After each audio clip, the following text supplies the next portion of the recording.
Hi folks, Mr. Coleman here to give you a brief refresher on financial aid, really building on many of the things that we talked about during junior year. This is going to be relatively brief, so if you have additional questions, always feel free to follow up with your counselor. Also feel free to review the materials from our financial aid, making college affordable planning session that we did with families at the end of junior year. High level things I want you to be thinking about when we're talking about financial aid. The differences between gift aid, like grants and scholarships, right? The free money, self help aid, things that you have to work for, such as work study or loans that you may have to take out, and the various financial aid applications. The FAFSA, the free application for federal student aid, the alternative application for Illinois financial aid, and the CSS profile. And this is just another graphic to break out, more specifically what these different pieces are. Grants being need-based, you don't pay those back. Scholarships being need or merit-based, merit being based on your skills, your talents, your academics, your extracurriculars. You don't have to pay grants and scholarships back. And then work study and loan. Work study being a need-based aid option, but something that you actually have to work toward while you're in school to potentially earn that money. And that money may be paid directly to you for school related expenses, or it may be paid directly to the institution to cover your direct expenses like tuition, etc.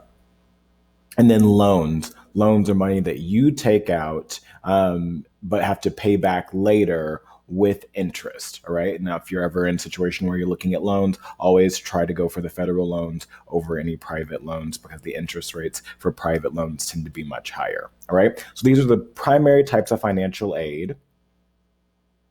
Want to move into the big financial aid applications. The two big ones are the FAFSA and the CSS profile. All right, please keep in mind that the CSS profile is really how the institution determines how much money they are going to give you, right?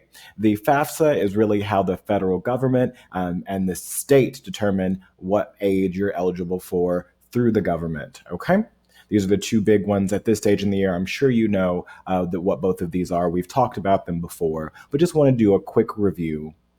There is another aid application in the mix, and that's the alternative application for Illinois financial aid. All right. That is for Illinois. All right. Specifically for schools to be used specifically with schools in Illinois. And it's primarily, exclusively, really, for students who are undocumented or transgender students. These students would not be able to qualify for federal or state aid through the FAFSA, right? They're not eligible to complete the FAFSA, right? So Illinois has created an alternative option so that students can also be found eligible for aid at the state level, even though they may not be able to get aid at the federal level. All right. The free application for federal student aid we're familiar with. It's more income driven. It tends to be a more broad, ask questions, broader questions about a family's financial situation,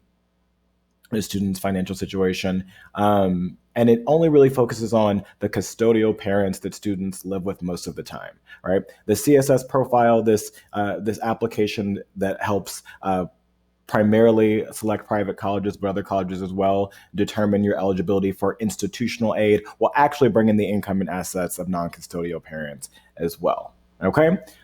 Again, these three in the blue boxes, they're hyperlinks in Google Classroom, your counselor's Google Classroom. You can learn more about each of these applications throughout the different videos for the January lesson. We've included different hyperlinks to support you in the completion of these 8 applications, but it's just important to note, particularly with the FAFSA or the alternative application, that you have to do one of the two as a graduation requirement in Illinois.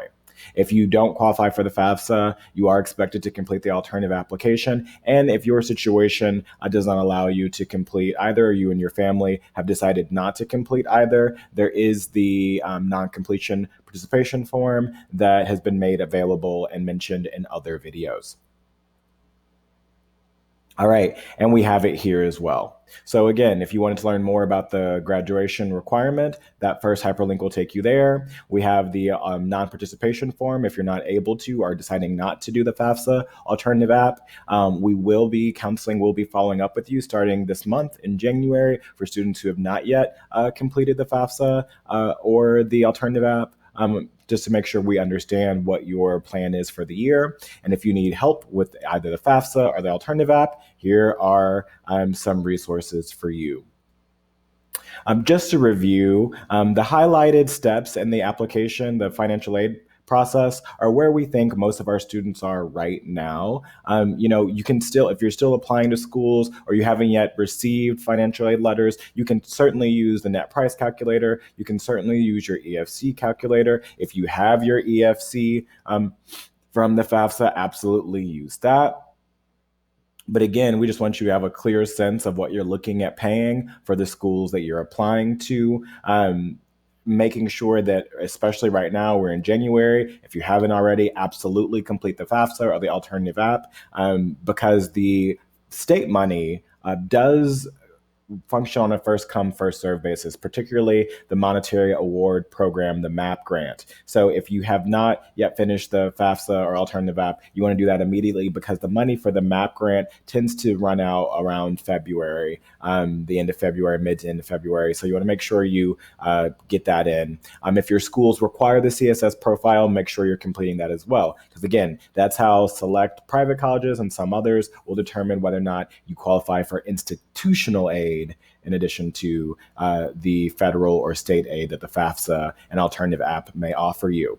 All right. If you want to continue to apply to colleges and universities and private scholarships are a great opportunity. I'll be talking about that in a second. And we want to make sure that you're reviewing your admissions and financial aid packages and appealing if necessary. And in a separate video, I'll talk to you about analyzing your financial aid award letters and the appeals process.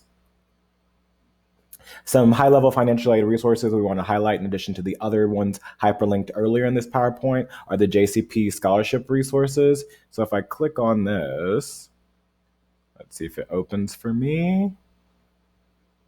Okay. And I will flip over to a new tab so you can see it as well. All right.